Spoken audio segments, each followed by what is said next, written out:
What if I told you that this tiny hot dog is about to evolve into one of the most powerful species to ever exist? That we would conquer our foes, brainwash our peers, and one day become the ruler of the entire planet. Sounds absurd. Sounds crazy. Sounds freaky. Well, really, it sounds hard to believe.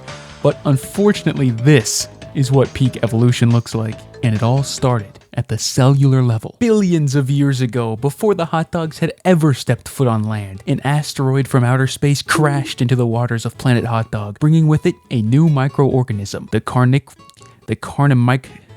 Carnomicrobium frankfurtense. This species was not like the hot dog we know today. It was ugly, useless, and best of all, its existence was short-lived.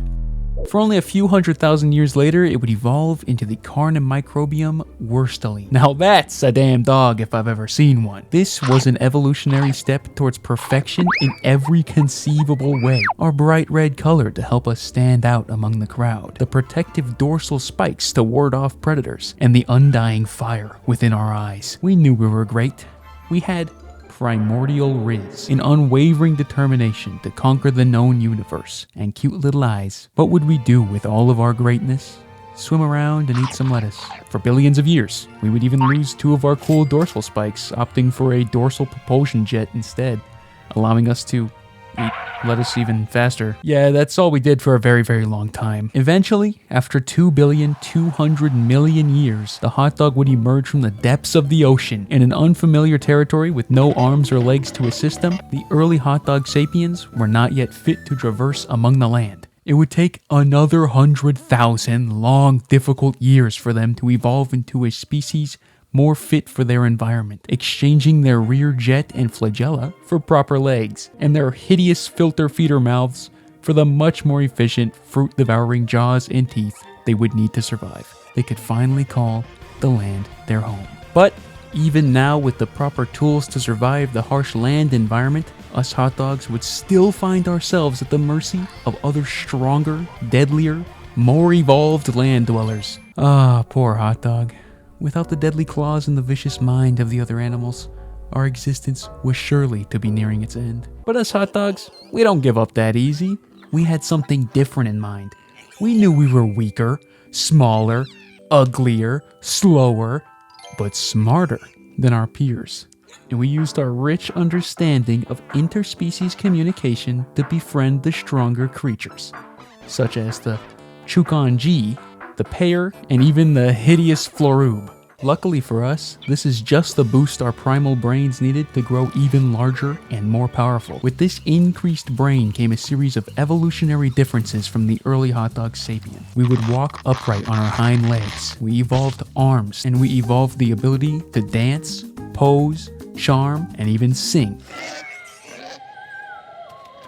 to befriend other creatures. Using our newfound capabilities, we would bond with the Monworth-D, the Mislies, and the Doofnit, where we would be ambushed and brutally mauled to death by the vicious thistles. These thistles hated us. They even camped by our nest to maul us again in our next life, despite our best efforts to befriend them. Moving on, we would evolve to be even taller, exchange our small mouths with great tusked mouths, and our arms would shorten, becoming nearly vestigial. After mingling with a few more locals, we would form a tribe. We also lost our arms and legs because I thought it would be funny and it looked like funny hot dog guy. In the beginning, our tribe was very ambivalent of the other tribes. We donned friendly outfits and lived between an ocean full of fish and a forest full of fruit. So food was abundant and life was easy. While our neighbors, on the other hand, had to deal with this big ass monster, holy shit. We were just beginning to fully enjoy things when we experienced violence like never before. The Green Village had sent an army of warriors to ambush and destroy our camp. Thankfully, we were able to charm them with an awe-inspiring fireworks show. But we knew we could no longer trust that all would be well. And just as soon as we had warded off one ambush, another began. The Cyan tribe had sent a raider to rob us of all of our food supply. We were not equipped to deal with even such a small attack, and he was able to misplace nearly our entire food supply. However, we were eventually able to stop him and reclaim what was rightfully ours. But that was just the beginning, as the Cyan tribe would then send an army of warriors to avenge him. They had sent nearly their entire tribe to bombard us. It was a tough fight. They were dead set on destroying our hut, and nearly succeeded in doing so before we stopped them. We knew we couldn't survive another onslaught. Our people were tired. They had just watched their friends and lovers die in an unjustifiable act of cruelty, so we sent gifts of fish and fruit to appease the murderous Cyan village, and hopefully stave off another attack. As we returned home from making amends with one village, the green village decided to attack us again, this time only sending one measly raider, who we dealt with swiftly, but it was the perfect distraction for the purple village to begin their ambush on our tribe. We would resort to using our fireworks to impress the purple village and our impeccable musical abilities to befriend them.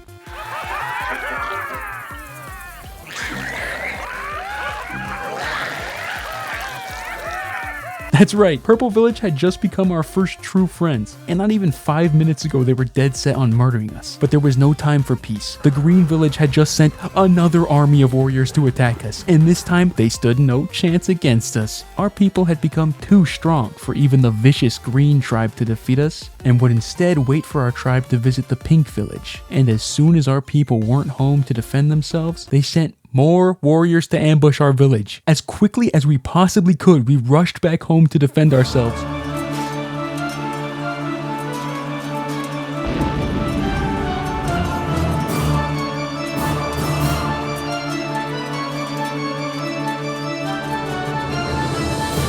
We had had enough. It was time to retaliate.